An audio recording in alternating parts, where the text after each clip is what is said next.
Olá pessoal, tudo bom com vocês? Estamos aqui novamente com o Nabedenelo, convidando você para mais esta aula. Então, fica até o final desse vídeo, certo? Que vai ser bênção para a sua vida. Não se esqueça, meu querido amigo, de deixar o seu like, o seu comentário e de compartilhar. Compartilhe esse vídeo no seu grupo de WhatsApp, nas suas redes sociais, para que mais vidas sejam alcançadas pelo poder da palavra de Deus. Queridos amigos, eu quero já deixar o meu agradecimento a todos vocês que têm participado conosco. Passamos dos 700 inscritos e vamos aí rumo aos 800 agora, e você vai nos apoiar nesse projeto. Deixando também o convite a você, no sábado, nós aqui do campo da Cidade Nova, que é onde o canal IBD Núcleo ele está inserido. Nós estamos com o nosso núcleo da classe de jovens ali na Congregação Monte Carmelo, no grupo 9, no Icuí, e você é o nosso convidado, tá? A partir das 16 horas da tarde, certo que vai ter alguém abençoado para nos trazer uma instrução abençoada na palavra de Deus. Então vamos lá, pessoal. Pessoal, nós chegamos à nossa lição de número 8 da classe de juvenis, que tem por tema o papel da liderança na igreja.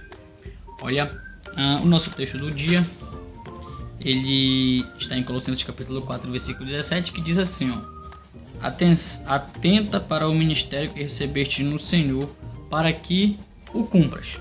Tá certo? Nossa leitura bíblica em classe se encontra em 2 Timóteo capítulo 1, versículo de número 3 até o versículo de número 4. Bom, pessoal, como nós já vimos, é importante que você não se esqueça também de verificar os objetivos, tá? E tentar de alguma forma alcançá-los nessa aula. Eu quero deixar também uma observação que você também pode traçar os seus objetivos a partir do seu preparo, a partir da sua observação da aula e da necessidade da sua classe. Você também tem essa liberdade de definir os seus objetivos, tá certo?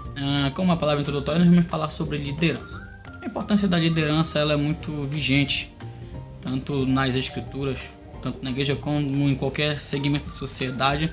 Necessita de haver a presença de uma liderança. Dante Alighieri, em seu livro Monarquia, ele vem trazendo uma introdução ali dos antigos pensadores a respeito da liderança.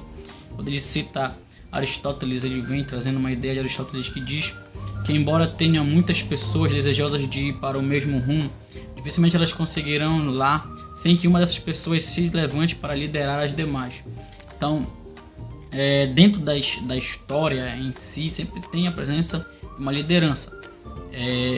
Dante Alighieri ele é um escritor ali medievalista, e o que vem ali na Baixa Idade Média, próximo à Idade Moderna, é a presença da monarquia e da instituição de um monarca, de um rei que estivesse conduzindo e liderando o povo. Então sempre na história vai apontar para a presença de um poder, de uma liderança. E a igreja ela não é diferente, nós não somos diferentes. Nós falamos semana passada sobre a presença, sobre como que um time, como que um esporte ele aponta para essa comunhão. Então o líder, e qualquer esporte ele tem a presença de uma liderança para conduzir essa pessoa à vitória. Então não é diferente conosco, nós carecemos de uma liderança. E o nosso tópico de número 1 ele tem por tema a importância dos líderes na igreja.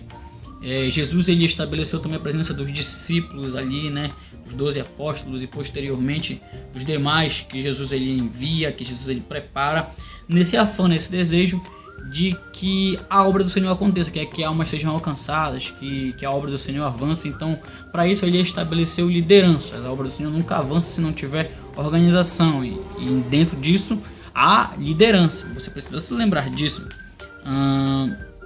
O Senhor, segundo a sua soberania, escolhe não apenas os capacitados, mas também capacita os escolhidos. Como capítulos 1, versículo de número 8 do livro de Atos. Chegamos ao nosso subtópico de número 1, que diz o papel do líder na igreja. Ora, Cristo ali estabeleceu liderança na igreja. Não tem como a gente fugir disso. Alguém tem tentado pensar numa religião, no cristianismo, sem a presença de uma liderança. Isso é um pouco confuso da gente tentar assimilar as coisas, porque Jesus estabelece claramente a presença de liderança. Isso não é no Novo Testamento, mas desde o Antigo Testamento existia-se líderes conduzindo o povo de Deus. Você vê, por exemplo, Moisés, Abraão, etc. Então é necessário que tenha liderança na igreja. Nesta mesma ideia, nós chegamos aqui quando o apóstolo Paulo escreve aos Efésios, capítulo de número 4, versículo de número 11 ao versículo de número 16, quando ele fala ali a respeito, digamos que são os dons de serviços.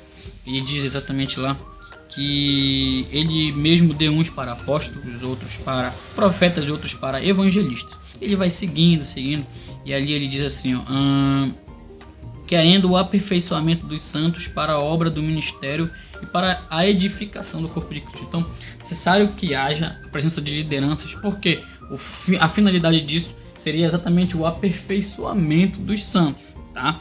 E para a edificação do corpo de Cristo. Então, a liderança ela existe exatamente para que o corpo de Cristo ele esteja edificado e que nós sejamos aperfeiçoados. Quantos de nós não precisamos do aconselhamento de um líder? Ou de uma pregação abençoada de um pregador? Ou nosso mesmo pastor já nos corrigiu, já nos chamou a atenção? E como isso não foi benéfico para nós? Você pode imaginar isso nesse momento?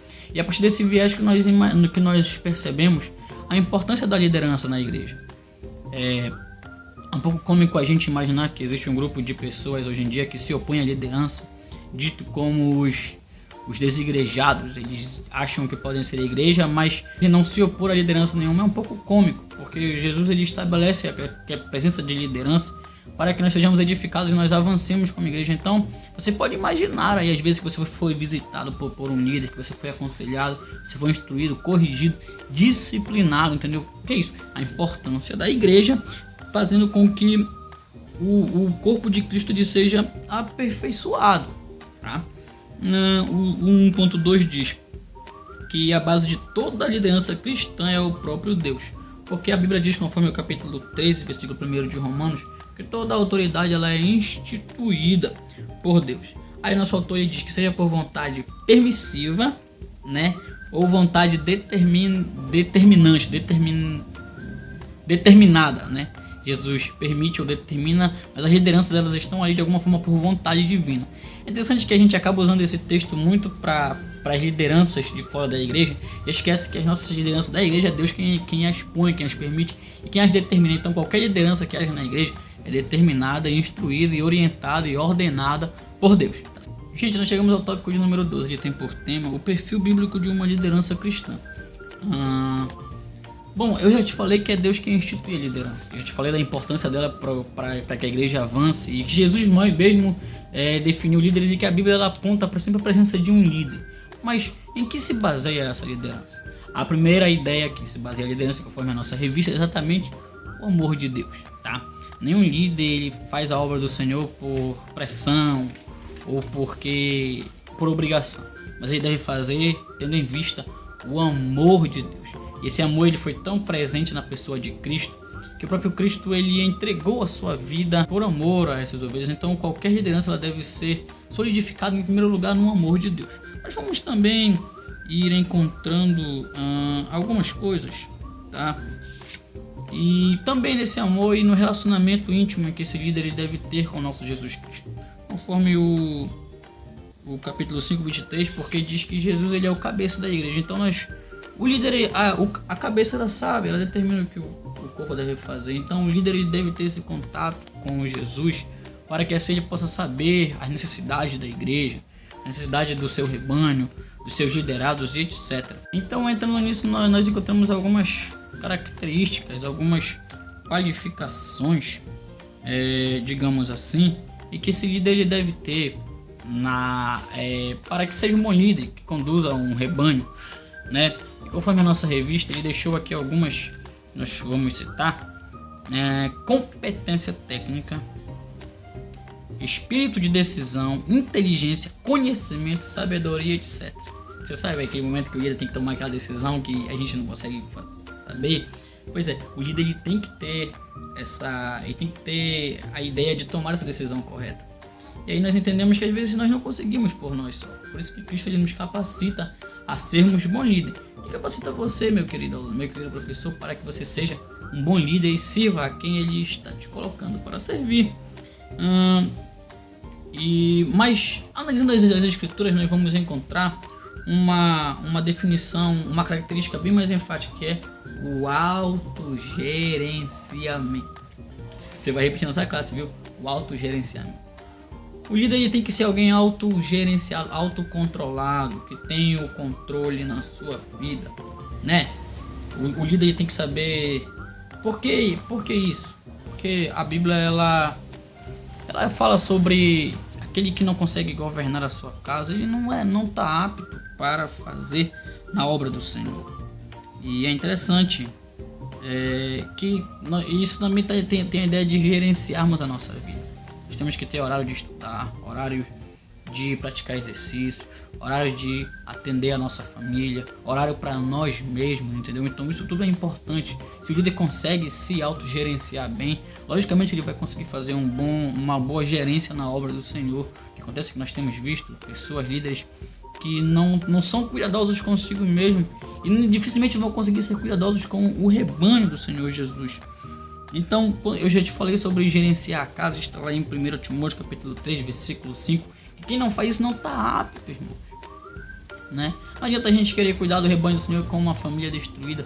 Olhemos para as nossas casas, olhemos para as nossas famílias, sejamos exemplos para os nossos, para que assim nós possamos ser exemplos para o rebanho do Senhor, tá? Daqui a pouco a gente vai analisar isso dentro da pessoa de Jesus Cristo. O líder precisa planejar a sua vida, administrar bem o seu tempo e suas finanças, e família, vida pessoal, vida moral e também a vida espiritual. Para assim como diz o capítulo 4, versículo 12 de Timóteo, em que ele diz que tem que tornar-se um exemplo, né? Torna-te exemplo, torna-te padrão. Então, fazendo com que nós cumpramos esses parâmetros, nós seremos padrão para as pessoas. E que padrão melhor do que o padrão de Jesus, né? No nosso tópico de subtópico 2.2, fala da pessoa de Jesus. Em que se baseava a liderança de Jesus? Como é que Jesus tinha tanta autoridade? Perceba comigo. O primeiro ponto que nós temos é falar da integridade. Jesus era uma pessoa íntegra, conforme o capítulo 5, versículo 37 de Mateus, ele fala que a palavra do crente ela é sim, sim, não, não. Não existe dúvida, mas e é, ou não é e não é. Então, Jesus ele baseia a sua liderança nesses pressupostos, né? E já falei do amor, mas Jesus ele também tinha esse amor. Esse amor foi tão grande a ponto que no capítulo 10 de João, ele entregar a sua vida pelas ovelhas. Nós devemos amar o rebanho que Deus nos entregou. Às vezes é um departamento pequeno, às vezes é uma igreja pequena, mas nós temos que ter amor por essas almas, a ponto que se iguale, que se equipare ao amor de Jesus Cristo, de chegar ao ponto de entregar as suas vidas por ela. Esse é o nosso maior exemplo de liderança, de amar, baseado no amor. E o amor ele vai também nos instruir a fazer as coisas corretas para a igreja do Senhor Jesus Cristo. Outro ponto que a nossa revista ela destaca é que Jesus ele não era um líder autoritário. Embora ele agisse diversas vezes com autoridade, né? E ele não monopolizava o poder só para ele. Ele dividia as tarefas, ele repartia, né, as funções com os discípulos. Sem se preocupar com isso, porque às vezes existem pessoas que elas se preocupam tanto com o poder em si que elas não gostam de compartilhar com as outras pessoas, com medo de perder esse domínio. Irmãos, o rebanho do Senhor, a obra do Senhor, ela não é nossa. Quanto mais nós granjearmos, chamarmos pessoas, prepararmos elas para isso, mas a obra do Senhor ela vai avançar, porque não é nossa, a obra não é nossa. Precisamos entender isso, que a obra do Senhor ela não é nossa. Nós somos aqui meros servos, meros mordomos, né? E quanto mais nós granjearmos isso, mais o reino do Senhor vai avançar. É isso que Jesus chamou 11 homens. Outra coisa importante é exatamente a ideia de que Jesus ele tinha a atitude que ele falava quando era necessário, ficava calado também quando necessário. O capítulo de número 8 de João ele mostra isso, que Jesus ele, quando chega ali que a mulher pega do teto, todo mundo está falando, ele está calado. E quando ele fala, ele é muito pertinente na sua fala. O líder ele deve saber quando deve calar, quando deve falar e a maneira em que ele deve falar, para que as pessoas entendam, mudem, mas não se ofendam. É importante isso. Mas também não deve ser omisso no afã de não ofender ninguém. Então Jesus sabia esse ponto e Deus que Cristo nos dê sabedoria para definirmos e encontrarmos esse ponto de equilíbrio das coisas. Então a nossa revista citou o Michel Youssef, que diz que o líder ele deve ter aqui precisa ter o chamado e o caráter de Jesus para que seja uma boa liderança. Então oremos para que nós sejamos essas pessoas capacitadas com o caráter, o amor e a chamada de Jesus. Tópico de número 13 tem por tema vocação e chamado para a liderança. O nosso comentarista ele cita o belo texto de 1 Timóteo capítulo 3, versículos 1 ao 7. Versículo 1 ele diz que almeja o episcopado, o ministério, excelente coisa almeja, boa coisa almeja. Então, se alguém deseja ser líder na igreja, está fazendo algo excelente. Embora já temos que ter ciência dos pesos, das responsabilidades que isto traz. Pois bem, quando nós chegamos aqui no subtópico com o chamado coletivo, a Bíblia nos adverte que há um chamado coletivo que é para todos. Nós já temos comentado ele nas demais lições, mas que conforme o capítulo de número 16, versículo 15 de Marcos, ele fala sobre o ide por todo mundo pegar o evangelho a toda criatura. Então você que foi salvo por Jesus Cristo, você já tem automaticamente esse chamado. A responsabilidade de pregar o evangelho ela é para todos, começando por mim e os demais irmãos que me ouvem, professores, alunos, coordenadores, novos convertidos, crentes antigos, todos têm a responsabilidade de pregar o evangelho para toda criatura sem exceção. O evangelho é para todos, nós devemos ter ciência e fazer isso conforme nós tivermos oportunidade e tempo, até porque o Espírito Santo ele nos capacita para isso, conforme o capítulo de número 1, versículo de número 1. O Espírito ele vem sobre nós e nos capacita para isso. Então não está ligado a uma boa retórica, muito conhecimento, é mesmo ter a consciência disso e buscar cada dia mais preparo para fazermos a obra do Senhor com mais afinco, com mais ousadia. O subtópico de número 2 fala sobre o chamado específico. Embora haja esse chamado geral para pregar, para levar o evangelho às boas novas do Senhor, Cristo estabeleceu um chamado específico. Então, dentro dos muitos que são chamados, alguns eles são selecionados e escolhidos para fazer a obra do Senhor de uma maneira diferente. Aí nós chegamos na vocação ministerial. Conforme nós citamos já o texto de Efésios, capítulo 4, versículo 11 ao 12, Jesus estabeleceu alguns parâmetros de liderança para que a obra do Senhor ela seja organizada, ela seja estruturada, certo? Então, dentro desse chamado geral, existem alguns que foram selecionados para pastorear, para pregar, para ensinar. Então, isso tudo aponta para a organização da igreja e a presença de lideranças, porque o trabalho do Senhor sempre é feito com ordem e decência, com organização. Então, Jesus ele trabalha assim. O nosso comentarista diz algo interessante, diz assim: descobrir a sua vocação é o primeiro grande passo para agir conforme a vontade de Deus para a sua vida. Então descubra, busque o Senhor em descobrir em quais áreas Deus quer que nós atuemos, Ele quer que você atue. Então isso é necessário isso, descobrirmos em qual área Deus quer que nós atuemos. Não adianta Deus ter escolhido a gente para fazer uma coisa e a gente querer ir para outra. Nós peçamos a Deus que nos dê a sabedoria de definir e distinguir em quais locais Jesus ele quer que nós atuemos. Então cada crente tem o seu trabalho determinado pelo Senhor. Deus é soberano e ele selecionou e escolheu pessoas para liderar, pessoas para serem lideradas e etc. Olha só, é um privilégio receber dele uma tarefa específica, conforme João 15,16, Efésios 4, versículos 15 e 16. Saiba que quando é Deus quem chama, ele o faz de forma inconfundível.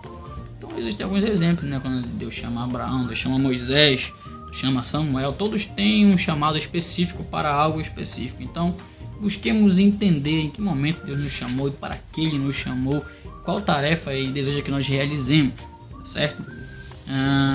Jeremias, Jonas, Samuel são chamados específicos para coisas específicas, e Deus ele também trabalha assim com chamados específicos, tá? Vamos lá. Um legítimo chamado divino nunca deve ser entendido como um ato da vontade humana. Não pode ser resultado meramente de um convite, mesmo que este proceda de uma pessoa de Deus. A experiência pessoal transcende o poder de persuasão, o favorecimento humano de qualquer tipo de ascensão hierárquica. Cargo eclesiástico. Por isso, o chamado precisa ser sempre confirmado pelo Senhor por meio de experiência única com Ele. Queridos, busquemos essa experiência de saber onde Deus quer que nós atuemos e onde isso mais vai glorificar o seu nome. E assim nós vamos cumprir a sua vontade.